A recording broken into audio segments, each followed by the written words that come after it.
Hey, Roger, I was a very bad podcast host because when you jumped on, I did not make sure that I was pronouncing your last name correctly. Well, I think you did.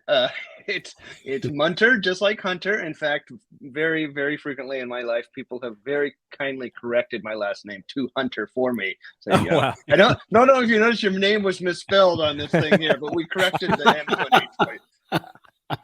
That's a great story. As someone whose last name does I don't get the mispronunciation, but I get the misspelling constantly, which is kind of good if you don't really want to be Googled all that much. Because if people constantly misspell your name, you're kind of okay. I get that with my first name all the time. Actually, people are always sticking a D in my first name. I'm like, oh yeah, enough with the D. Interesting. Okay, so I mentioned your Substack. There are giants. Explain Substack to folks who are not really understanding, publishing on the internet these days. I find it to be great because I love to just see things in my email and pop them open and read them. But explain how you came to be a Substack writer here. Yeah, Substack is something that really has kind of taken off. I guess because of the changes going on in media, where you have a lot of people who were sort of national writers for various outlets, kind of being let go in this reform. Substack is a self-publishing newsletter that goes direct to subscribers' inboxes, and you have a lot of flexibility as kind of how often you're delivering it, how big it is. I as a person who can never apparently write enough, it's really helpful to me. There's no size limit because I'll go on and on and on. But you just kind of write what you want to write. If people are interested in it, they sign up as free subscribers or paid subscribers, and usually there are different tiers. You kind of write it up, hit publish, it goes straight to all the people's inboxes. There's now actually an app which is quite useful, so it has its very own infrastructure where you'll have your inbox. If you sign up for a bunch of different people's Substack letters, you can have them all in your inbox. You can have the videos. It's a pretty cool app. I've been playing with it lately, but a lot of people, Craig Calcaterra and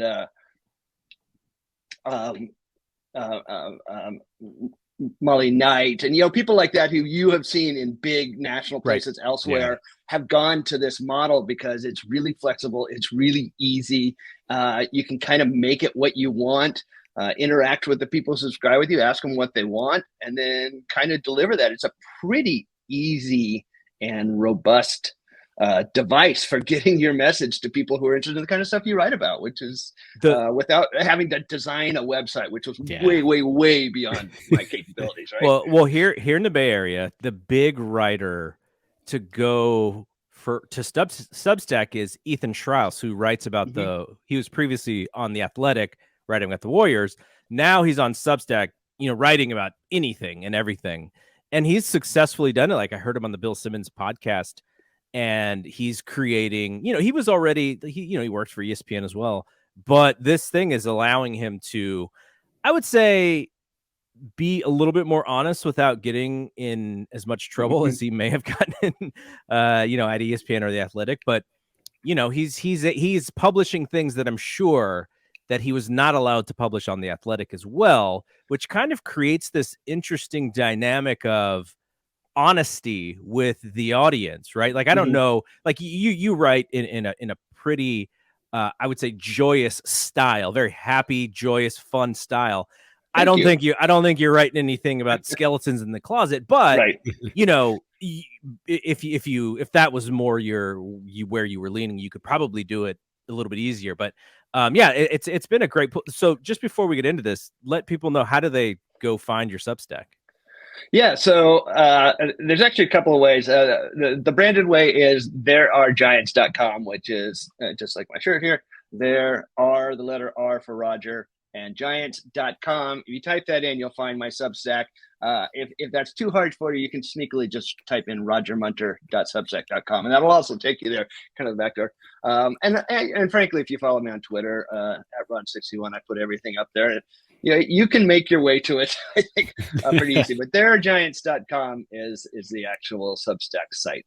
So speaking of previous places for writing, where have we possibly read you in the past? So the big place, I came through to this in a very backdoor sort of way, which was most of my professional career. But Grant Brisby, who of course is now with the Atlantic, he started a long time ago a great little blog called Waiting for Boof. Actually, it was the first name of that before it got turned into McCovey Chronicles. Wait, is that a reference to Boof Bonser? It was a reference to Boof Bonser. Because Grant always was very interested in the minor leagues. Anyway, I used to just hang out on there, and he'd contact me and say, "Hey, do you want to write for the site? Do you want to write minor league stuff?" And he did that a few times. And one day I just said, "Yeah, sure, why not? I will start doing this." And it was just a side gig. I had all other jobs, but for several years I wrote a daily minor league, just very similar to my Substack. It was this very long wrap up of everything that happened in the farm system called Minor Lines. And I did that for years and years and years and years. And then, as you guys are probably aware, there was the legislation passed in California dealing with sort of gig economy that caused Vox to eliminate all their contractors on the Sports Nation sites in California. And that was kind of the crisis point for me. I was like, I really enjoy writing this. I've gotten to the point where I have a great relationship with people who read me, and I don't really want to stop doing it. But I also don't really want to design my own website, which seemed, really overwhelming to me. And I think it was Tom Ziller actually was the guy who put out this Substack who covers the NBA. He's a great NBA writer. And he put this thing out, and I said, "Hey, that's actually a pretty solution. That's pretty doable. I think I can do this." And so I kind of took my bit, as it were, straight from McCovey Chronicles over to the Substack without changing it too much. It's still meant to be, a comprehensive one-stop shop. If you want to know anything about any player in this system, it should be in, my daily posts. Somewhere along the line, I cover every game. I cover every player at every level. I try and keep up with, what's going on in the media about the players, minor league issues in general, and just dump it all in here. So it's one place you can go to for basically anything you want to know about the farm. So I think an obvious question is the fascination with the minors, especially going back several years, because now you can subscribe to MILB TV and you can watch some of the games, but I don't imagine getting information was all that easy for you, especially when you're covering it as in-depthly as you are. Yeah. And I am a long old time minor league lover. And I just got the bug early. I was saying to Doug, when I was a kid, the Fresno Bee was the daily paper in my house. And for years and years and years, the Fresno Giants were the California League team of the Giants. Well, you'd open the Bee and there'd be the story on the Giants, and then there'd be a story on the Little Giants. And, when I was 10, 11, 12, 13, that age, the big Giants were not actually doing that well. There was like 73, 74. They were really falling on hard times, while Fresno was winning a league championship, I think, in 74. And, there's this kid like Jack Clark, this like 18-year-old kid who was just an amazing stud. So you read the big story, I'm like, but then you read the little story, I'm like, well, this is exciting, right? And then a couple of years later, you see these guys in the majors. So I was bit with that bug pretty early on. I was one of those people who found Baseball America really, really early, the print magazine. And I remember John Manuel, who was at Baseball America for millions of years. He's like, I remember you were one of those guys who used to write in letters to Ask BA, when the mail system, the UPS system was the only way where you could hear from people. I'm like, yeah, that was me. And then, I don't know, about 20 years ago, I was living in Maryland. I was, I used to freelance kind of TV video production stuff.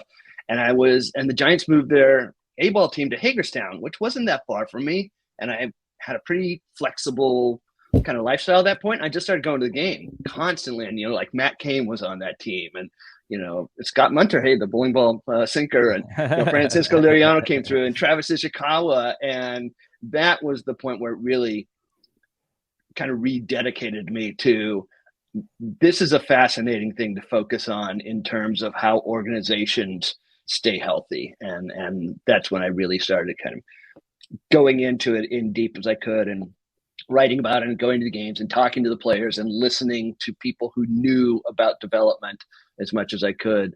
And yeah, you do that for 20 years or so, and hopefully the knowledge starts to build up.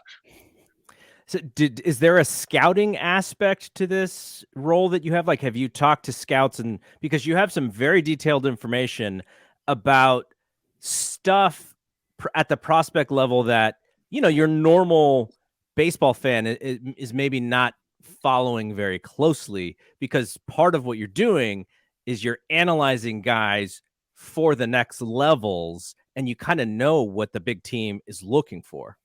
Yeah. And so I am not a scout. I'm very amateur in my enjoying appreciation, but I do, because when I started the Substack letter about that same time, I also retired from my day job. So I now go. I have media passes. I go to the Richmond games every day.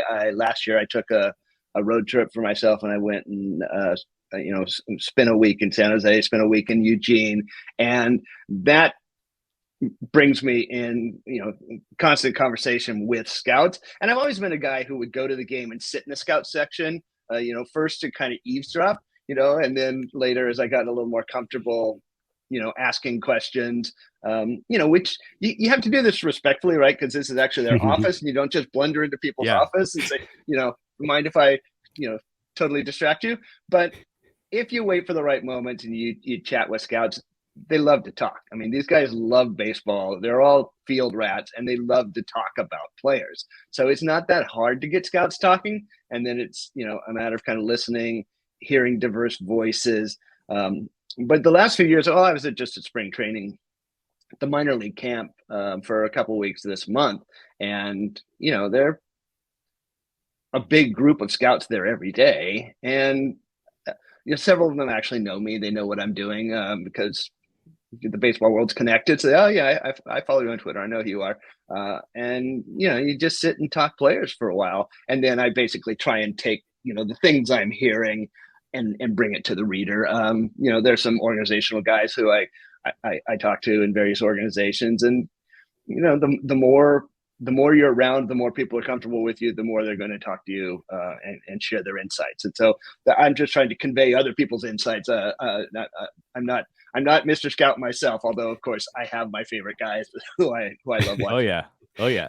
Have you ever had, over the years, speaking of, you talking to all the scouts, have you ever had a scout call you or email you and say, "Hey, I missed my trip out to here, and give me a quick report on what so-and-so did"? That has started happening. Wow. And I've also had people say, "Oh, I saw the video you shot of that guy." Nice. So, and actually, that's pretty cool. I mean, everybody likes a little ego stroke in your world, right? That's fun. It's like, oh wow, people who know what they're doing are watching what I'm doing. That's pretty cool. So yeah, it's another set of eyes for them. I mean, you're a tool for them, so that's fantastic. So Roger, I saw you sipping something back there, and I told you before we came on, this is kind of a little gimmick for Brad and I. What were you drinking back there? I was happy to join that gimmick. As you guys know, your listeners do not know this, but I was supposed to, I don't know, time has lost meaning. Somewhere in the last few days, I was supposed to fly from Fort Lauderdale back to my house in Washington, D.C., which ended up turning into about a long 3-day ordeal along the planes, trains, and automobiles kind of storyline. And I ended up driving. Literally, I drove the whole way back. Wow. With the last rental car in Fort Lauderdale, leaving screaming people behind me in the line, and had like this 18-hour drive that just ended earlier today. So with that said, I'm very happy to be sipping a little bit of red, a nice little Merlot that's going to put me into my bed comfortably when we're done here. Much deserved. Brad, what are you drinking over there? Well, I was telling Roger, he had mentioned that he was up in the Chico area back in the day. So and I didn't even know that, and I almost poured a Sierra Nevada Pale Ale, which that was my my introduction into craft brews in 1991 when I was 21-ish. So, but I ended up going with our local here, Great Basin Brewing Company out of Reno, Nevada. These guys have been around since 95. This is the Outlaw Milk Stout. Nice. It's a nice, simple little 5% kind of meaty stout, very smooth. And the Giants are the Outlaws, right? They came in, stole the West from the Dodgers. This year, they're going to come on in and steal the World Series title from the Braves. So some Outlaw. There we go. All right. I was telling Brad last week that I literally go to the grocery store now and just find stuff that I wouldn't necessarily buy for myself, but for this podcast. So here's another one. Now, this is a Jimmy Beam classic highball canned cocktail. There you go. So, full of sugar. I actually no, it's not that bad. There's a little bit of something because there's a little bit of citrusy flavor, but I'll do it again on the mic. But yeah, that was the thing. I was like, oh my gosh, there's going to be a lot of sugar, and it's not sweet at all, but it does have a little bit. So not the best, but.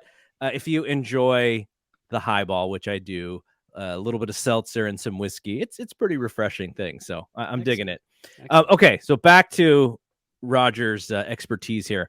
So obviously, most Giants fans know the tippy top prospects, and I was actually interested in, there's the difference between somebody who they draft maybe at the college level who's going to come in and within a year or two, be ready to play in the majors. Someone like a Tim Lincecum, someone like a Buster Posey, Will Clark. Those are guys who are ready to deliver. They played some college baseball. But when it comes to some of these younger guys who come in, maybe an international prospect or maybe someone right out of high school, you've had the opportunity to see some folks, in the minors for 3 years, 4 years. Who has been like the most fun player, or you can even name a couple, to just kind of follow from the beginning all the way through? Because I think a lot of Giants fans right now are following Luciano in that way, right? Because he's this highly touted prospect. But who have been some of the ones that you loved following?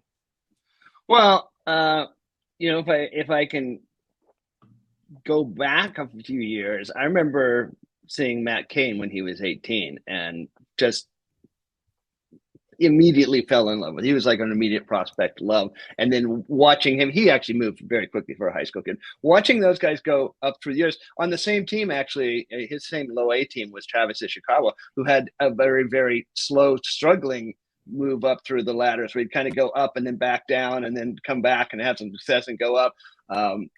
So I think he's now coaching. He's coaching system, right? in San Jose, yeah. But a guy like that who you see really go through struggles and then have that moment at the top level, that's always really, really cool. There's a lot of guys on this on the team now. I mean, Kervin Castro, he's a guy who just sort of pops for the average fan last year. Basically, he gets out on the 40 and then put him on. But he's been around in the system for years and years and years and years. He's mostly been hurt, so he hasn't done that much, but he's been in the organization since 2015. And watching kind of him go from, he was as an amateur, not as a professional, but as an amateur, he was a catcher. He couldn't get anyone to sign him that way. He converted to pitcher. The Giants signed him as a 16-year-old. He almost immediately had Tommy John, and he loses 2 years, and he comes back and pitches just a little bit. And then he had just this 1 year, not even in full season ball, in short season ball, as a starting pitcher, where he was like the starting pitcher of his league's all-star game as a starting pitcher. And then suddenly, he's in the majors. He almost goes from short season ball to the majors, which is just this unprecedented jump. And of course 2020 and all its weirdness had a lot to do with that. But I love stories like that, watching these guys who were really, really unheralded. I mean, Camilo Doval was in that same signing class with him. He's another guy who goes back to 2015, and he's kind of hit all of these levels. When the guys start the levels at the DSL first, and then they're in the AZL. This was the Pablo Sandoval story, who I was another guy who I absolutely loved, right? He's 16 in the DSL. He's 17 in the Arizona Rookie League. He's 18 in short season ball. He's 19 when he gets to low A. At that point, he's in his 4th season as a professional, and he's barely made it to the lowest rung on what, most of the American kids coming in through the draft, where they start. The international kids have a long road to haul. They start really early. They start really young, when they're like sophomores in high school, right? And they have to go through so much development, physically mature education. It's just so impressive to see them when they kind of like get through all of that and rise up to the top where they can, start contribute to the major league team. So I love those guys who've been on these long journeys that you've sort of followed them every step of the way. So your list, you wrote out your top 50.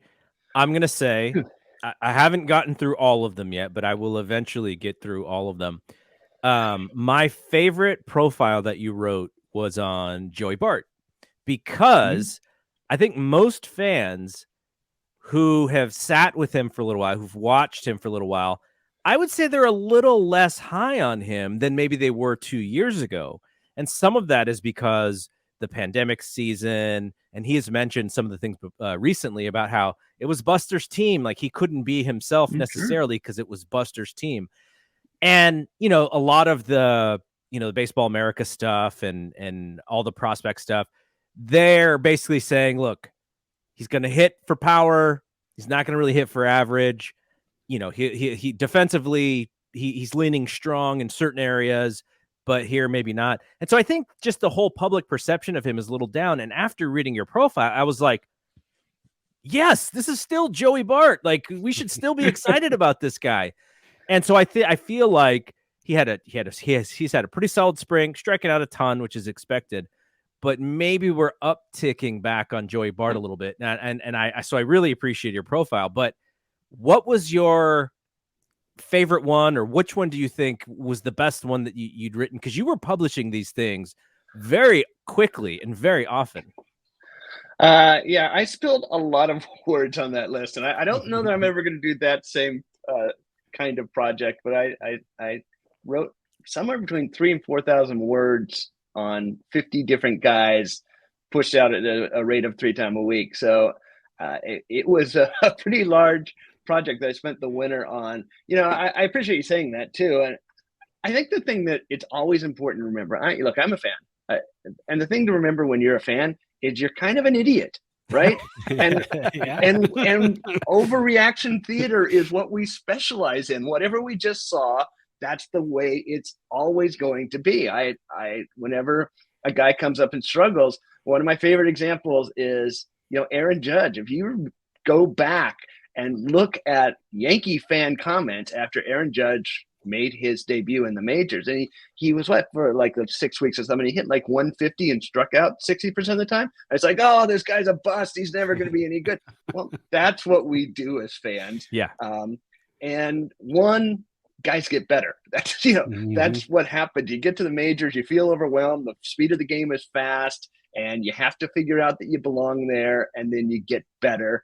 And then Joey Bart just had a lot of weird things happen to him, essentially because of COVID. But being forced into a major league starting lineup with no fans in the stands, right away. So it's this artificial, weird major league starting lineup after essentially 20 games in AA is not something that is supposed to happen to a guy. It's not something that is good for a player's development.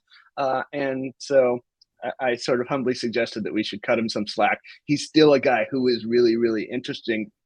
But I think just in general with prospects, fans turn off prospects if they have struggling years in the minors. But that's actually what the minors are there for. They're to help you learn to get better. They're not there for, a parade of fancy stat lines. Elliot Ramos has had struggling years. Yeah. He was 18 and they pushed him into low A aggressively, and it was hard for him. And the next year you saw adjustments. To me, that's actually in some ways more exciting than a guy who's just, great. Because somewhere you're not going to be great. And somewhere you have to learn those skills of how do I adjust back when things are a struggle. So to answer your question, which I've never yet done, what are fun ones?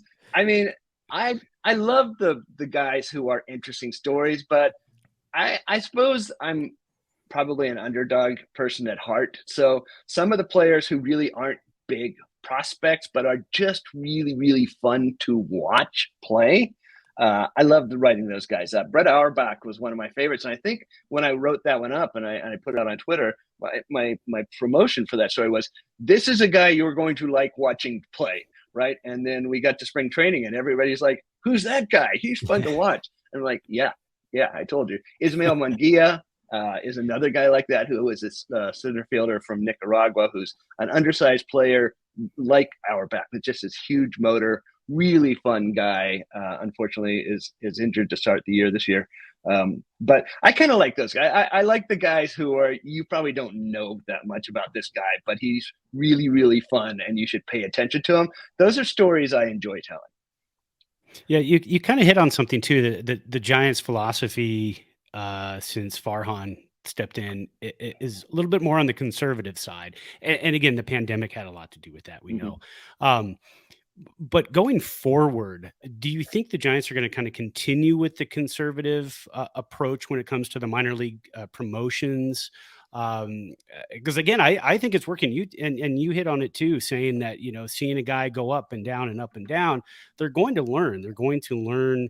You know, here's a curveball at the single A level. Here's a curveball at the double A level. Here's a curveball at the triple A level. They're all different. So, do you think the Giants would take that approach going forward? You know, the old line of thumb is players will tell you where they belong. The Giants said last year that they wanted to be conservative with placement, but aggressive with promotions. I think the loss of 2020 made everybody a little rusty, so they weren't maybe as aggressive as they might have thought they were going to be going into the year, just because the opportunities weren't necessarily there as much as they might have thought. One thing that's been really interesting about them under Farhan, and I was just having this conversation before I came on with you, is they've been quite conservative in their placement of college pitchers. The old regime, Sabian, Tidrow, if they took a Will Bednar with a first round pick or Sean Jelly, second round pick, you could guarantee pretty much those guys were going to start their full season career in San Jose. They were going to jump up to high A. The last 3 years, the Giants have consistently started those guys in low A. And like Jelly and Jake Wong, who they didn't even draft, right? Those were the previous regime's drafters, but they started them both in Augusta, and they moved them both up fast. Like somewhere in May, both those guys came up to San Jose. And at that time, it was a little bit of an eye-raising, but this year you'll see Will Bednar, Matt Mikulski, Mason Black, their top three pitchers from last year's draft, all of them college guys, all of them are going to start in San Jose. I think this is something that we're seeing as a trend on them, that they're transitioning these guys into pro ball slowly, letting them get their feet under them. They may not stay there that long. Bednar may move pretty quickly, but they're going to go easy on them, I think, as a initial environment, and let them feel confident before they start to move them. But ultimately, so you've got this bunch in Eugene who are really this amazing wave of the future that all Giants fans are probably pretty excited about, right? There's Marco Luciano, there's Louis Matos, there's Jairo Pomares, there's Kyle Harrison, right? That's 4 20-year-olds and a 21-year-old who hopefully are a wave of the future. All 4 of those guys were in San Jose last year. Harrison and Matos, they left there all year, even though both were very, very successful. But I think they took the idea. These guys are teenagers. They're in their first full season. It's the first time they've played 6 months of daily baseball. They're learning how to get their body in shape. In Matos's case, it was his first experience playing in the States, really, as a professional, because he played in the DSL mostly in 2019. So they left him there for the full year. Luciano and Pomares, they moved up kind of late. I would say this year they would be more aggressive with those guys if they get off to good starts, right? They wouldn't necessarily have Matos and Harrison stay in Eugene at the level of sort of performance dominance they did last year in San Jose. If they perform that way, I bet you'll see them get moved up. So I think it's case to case, but some of it is, okay, where is this guy physically? What's his age? What is his experience level? Has he played a full season before? Because it can be pretty dislocating to be promoted. Promoting's excited, right? But it's also comes with, as we know, a host of, you have these kids talking about having 4 different leases. Well, the housing thing is a different situation, which is now being taken care of better. Yeah. But there are a lot of lifestyle dislocations that are involved with mid-season promotions that fans don't necessarily think about, but they affect kind of what's going on in a kid's mental capacity. And those are the kind of things I think the Giants are looking at, is how do we make it? How do we challenge them, but not disorient them? Yeah. And something people don't take into account also, a lot of these guys, some of the 20, 21 years old, they might be married. They might have a family, and you're uprooting a family every time you're moving around. So that's kind of tough. All right. I have one last question. You've already been so generous with your time here, so I don't want to keep you too long. I know it's been a long few days for you. Yeah, it's but bedtime. Who are the guys who can help? The Giants are the big league team, very veteran heavy. They're one of the oldest teams in the league, which means possibly injuries come along. And so we're already seeing it in spring training. Who's ready at AAA to step in if they lose an outfielder, if they lose a starting pitcher, if they lose one of their ace relievers? Which guys do you think are kind of the ones who are knocking at the door, depending on what position is necessary to help this really veteran team who is also expecting to be a really good team?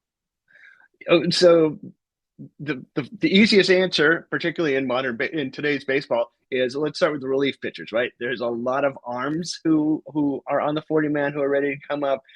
We saw Duvall do that at the end of last year. We saw Kevin Kester do that at the end of last year. Gregory Santos is in that same position. He had an 80-game suspension last year for drugs, but 102-mile-an-hour fastball with this unbelievable slider, very like Duvall. He's a guy. Junior Marte, who they actually picked up as a minor league free agent before last year out of the Royal system. He's now on the 40-man, another extremely hard thrower. And then behind them, a guy like RJ Dabovich, who was their 4th-round pick in 2020 out of Arizona State. He's a guy with a super, super high spin rate fastball, big hop in the zone, and this just killer knuckle curve that tunnels out of it and dives down. He's going to start in Richmond, but he's a guy who can move fast. So you've got all these relief arms. So that's one category of guys. And they'll use them like they did last year. Absolutely.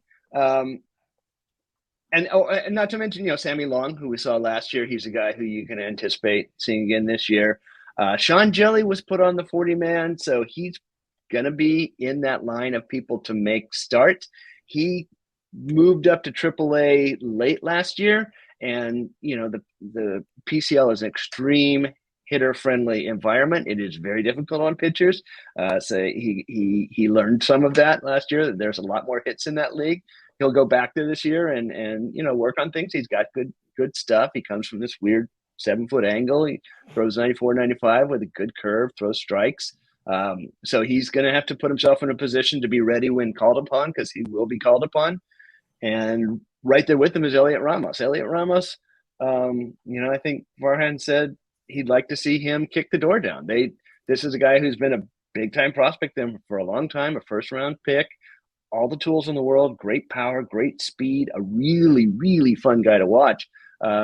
He needs to produce and make them say, we have to have this guy on the team, and he can do that. So he didn't do that last year, but hopefully this year he goes to Sacramento and he just starts putting up those numbers that make them call attention to you.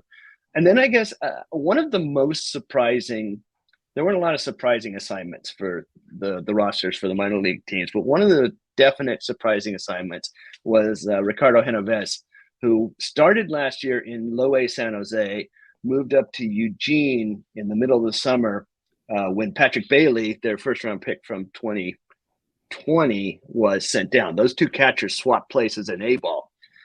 Genoves spent the end of the year in Eugene, except for the last week of the season. He moved up to Sacramento because they were short on catchers once Chadwick Trump got claimed in Atlanta.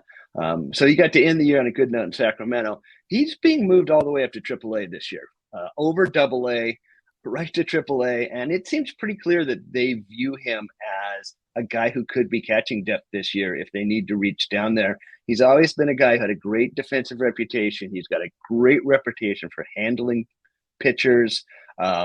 He has big power. He hasn't been a guy who has a 300 hitter or anything in his career, but he's that kind of catching defense and power and leadership skills that you frequently see in big league catchers. He's a guy who maybe if things broke the right way could be on a Giants team at some point this year.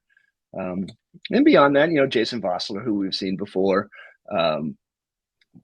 Jason Krizan, who's a 32-year-old minor league vet who was the best player in Sacramento last year and also beloved by most of the players. He's an interesting guy that I would love to see get a chance at some point if the need was there, and I think the organization really likes him. One thing you say about this team under Farhan Zaidi and Scott Harris is they have a culture of meritocracy. If people perform, they are going to get opportunities. I think that's, and it doesn't really matter who you are or what your background is. If you're the number one prospect or you're a guy who was signed as a minor league free agent, if you perform, you're going to be given an opportunity at some point. So that's a pretty cool thing I think about the organization right now. No Crash Davises in this ball club. No one who's hitting 40 bombs in the minors and just staying in the minors. That was Tyler Rogers, right? Yeah. Tyler Rogers was performing every year, and the old organization just kind of buried him in AAA. And as it turned out, he deserved the opportunity to show what he could do. Yeah. No, sure. it's a great point. Roger, thank you very much. If people who are watching on video can see the link there, rogermunter.substack.com, and give your Twitter your Twitter account again. It's at Rog61. That's ROG61. And I always put up, so I do a daily post on the Substack Monday through Friday to cover all the action on the farm system. And I'll always push it on the Twitter account, so you can always find it there. All right. Thanks again for doing this. And Roger's website has been tremendous for me to try and learn more about this stuff as we do this podcast. So, Roger, thanks again. And we will, if there's a guy moving through the organization and we have questions, we may reach out to you again, and because you're the guy, you're the one in the know, and you're probably going to be the best person for us to bring on again. So this was great. I really appreciate it. Yeah, thank you. I'm happy to do that. I was really, really pleased that you guys asked me on and were generous with your time. And we're leading up to the actual opening of the minor league season, which is about to happen in minutes. So everyone can go watch some Mild TV after this is done. Yeah, I just went on and bought my. I live in Reno, and Sacramento's coming up in 2 weeks, and they had a $5 flash sale today. So I grabbed a bunch of tickets for that series. So I'm very excited. I'm ready to go. And then Brad's going to become our podcast photographer for a few days. Yeah, there you go. Well, thanks, guys. I appreciated it. All right, take care, Roger.